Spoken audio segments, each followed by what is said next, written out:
Okay, it's time for another look at where I've disagreed with the bronies. Except this time, in the interest of fairness, we're going to look at a point on which I'm the positive one, and you have the chance to rain on my parade. That, of course, being, I actually like the mysterious Mare.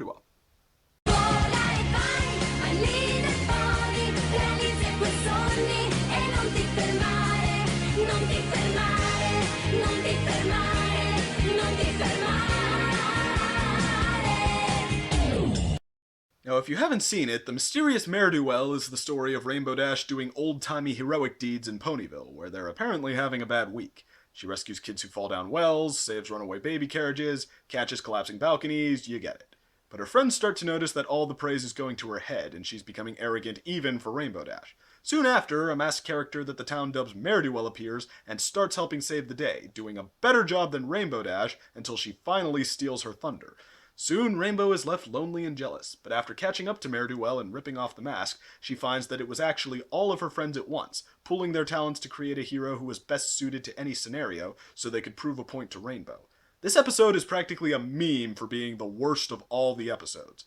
And don't get the wrong idea, I have disliked episodes of this show before and since, including some that the fans and I seem to be in agreement on. But I don't even consider this one a guilty pleasure, like Rainbow Falls or Some Pony to Watch Over Me. I think it's a genuinely good, enjoyable episode.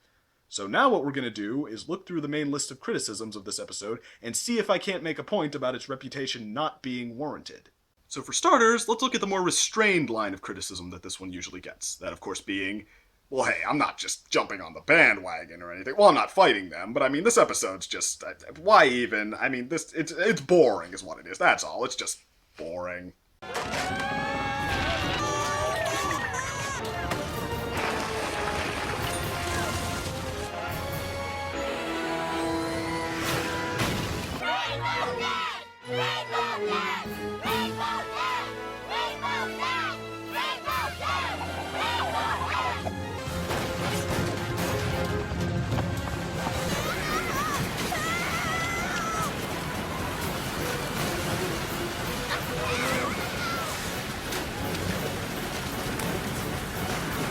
Next.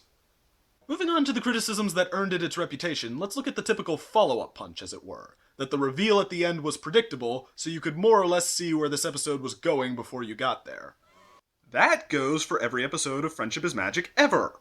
I mean, even the 4 or 5 episodes that could technically count as exceptions still made the general direction they were going pretty clear.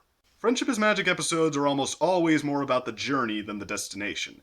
I could see how it'd be frustrating to fans who were apparently speculating on Mare-Duell's identity before the episode aired, but that's on the promos, not the episode itself. If anything, the fact that you more or less know it's the friends helps keep clear what they and their commentary on the side have to do with anything. Alright, so now let's get to one of the real sources of the backlash. Rainbow Dash herself.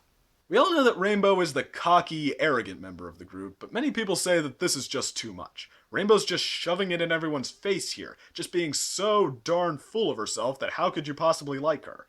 Actually, this does tie into one of my own little critiques of the episode, that playing up Rainbow and even some of the sequences with her as a whole the way they do, gives it a general air of silliness. Don't get me wrong, it fits the superhero parody tone they're mixing in, and when the episode really tries to have fun with it or goes for comedy, it succeeds.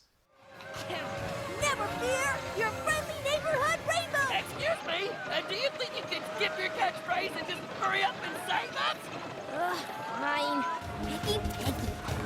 But it does miss out on being a great episode because some bits with Rainbow really are just lightweight goofiness.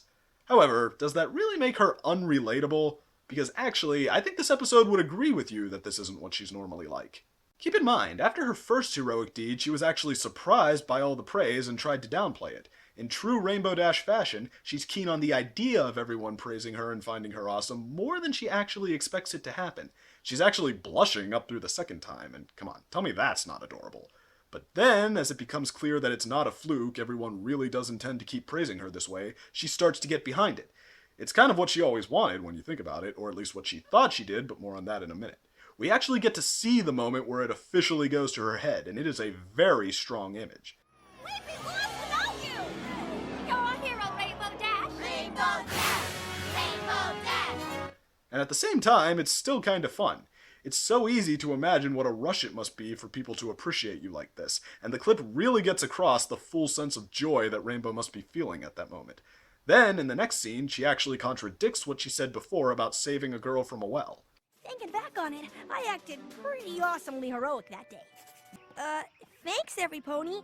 It was really no big deal. So yeah, the journey from A to B is pretty clear. And even from the outside looking in, she's not really doing anything wrong, but she has fallen into a trap of conceit, and if anyone was vulnerable to that, she was. So in a nutshell, I'm saying that it's understandable? Well, yes, but hold on a second, I'm not done yet, because that's not where her character progression stops.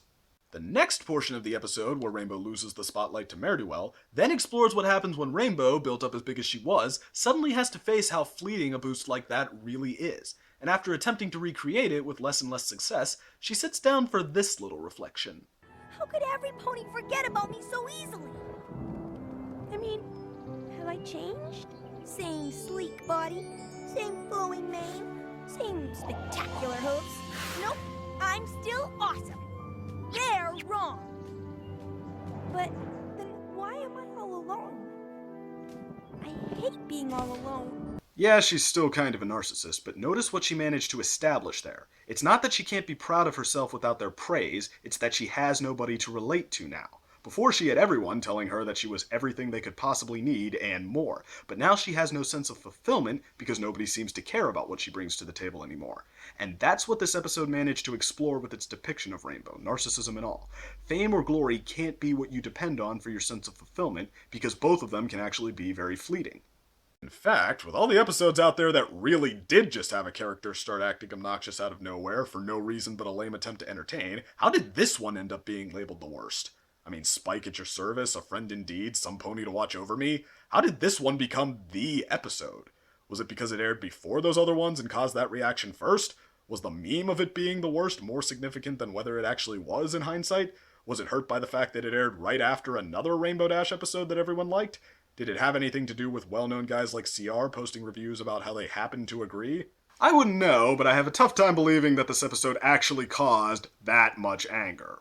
I mean, even on threads basically just dedicated to flaming it, I can usually find enough comments defending it too, or at very least arguing that it wasn't that bad. But let's hold off on deconstructing the fandom itself and instead talk about the last point on the table here, which is, of course, the other 5 friends. A lot of people find them to be the unlikable ones in this episode because they make Rainbow Dash feel bad, and if nothing else, this scene where they praise Ne'er-do-well seems like a sign that that's what they wanted to do, that they're trying to rub it in. And she's modest and humble. She lets her actions speak for themselves. Gotta admire that. I don't have to admire that.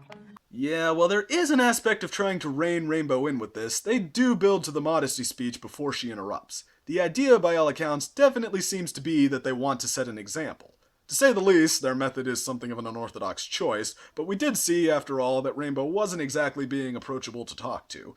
And part of what we like about these characters is that they don't always have perfect solutions. They have unique ways of learning from each other as imperfect but still very likable characters. And it's hard to call what they're doing morally wrong. They're helping to, well, save lives, and the implication once or twice is that Rainbow getting sloppy would have let them slip through her hooves otherwise. Plus, it's not like they actually do something to incite Rainbow. That only comes from the characters they save. She saved all of us. We owe her our lives. They're just trying to set the bar where they think Rainbow should be, where she demonstrates that she's clearly not. It's sort of an extreme solution, but I really don't see a major fault with it. So should this maybe be seen as just another episode with played up behavior? One that you'll like if you can see it in a certain light? Well, hold on here, there's one last point I'd like to make about both parties in question, the payoff. Because after Rainbow establishes that celebrity can be fleeting and unfulfilling, we move to the next stage, where she pursues Ne'er-do-well and discovers the truth. Why? Don't you want me to be a hero? Notice that wasn't just an accusation, she's asking. And likewise... Of course we want you to be a hero. But a real hero doesn't brag. What we're trying to say is, it's great to be really good at something, but it's important to act with grace and humility. Their answer isn't just an accusation either. What comes through loud and clear in this scene is that they're trying to help. Because even when they're moralizing each other, these characters have a genuine connection, something that they recognize runs a little deeper. This isn't the same kind of relationship as this, with characters who look at Rainbow having a bad day and just see a lame showboater. The friends are able to realize what might be underneath the surface, and what they wanted was to help Rainbow get her act together. Yes, they were annoyed with her, but sometimes that's a motivating factor in real friendships too. They wouldn't have done this if it were, say, Trixie, for example. Or if they had, it would probably be just to raise the bar in general, not to see if they could make her better. They did this because Rainbow Dash is someone they really do care about. And even when they're gently chastising her, it feels more like a fulfilling relationship than anything Rainbow got from her fans. Except for Scootaloo, of course. Now that they've proven their point with Ne'er-do-well, they're able to say this to Rainbow in an encouraging light, and make her want to be the best of herself. And Rainbow, who's been trying to play off any sign of weakness the whole time, is able to bleed openly with them a little bit, and even finally admit that Ne'er-do-well did well. You're right. And I guess I should also act with grace and humility when others outshine me. Like Ne'er-do-well. So yeah, I will always say not just that I want this episode's reputation to improve, but that it deserves to. Because it's not just a vague parable on modesty with superhero antics thrown in. It's a fully realized look at how fulfillment doesn't come from bragging or impressing the masses. How real relationships are with people you can have equal parts give and take with. Of all the morals on the power of friendship, that has to be one of the show's most sincere. The ambition and the quality here are just too high, especially compared to episodes that do deserve this reputation. However, there is one thing I will outright criticize here. Giggle at the ghostly, guffaw at the grossly, crack up at the creepy, whoop it up with the weepy, chortle at the kooky, snortle at the spooky. Tell that victim scary face to take a hike and leave you alone, and if he thinks he can scare you, then he's got another thing coming, and the very idea of such a thing just makes you wanna... Look out! It's a real ghost!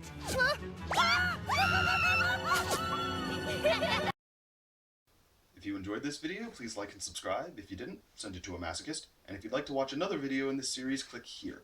Otherwise, just don't forget to send me your Friendship is Magic videos and fan art at the end of every month for Viewer Appreciation Corner.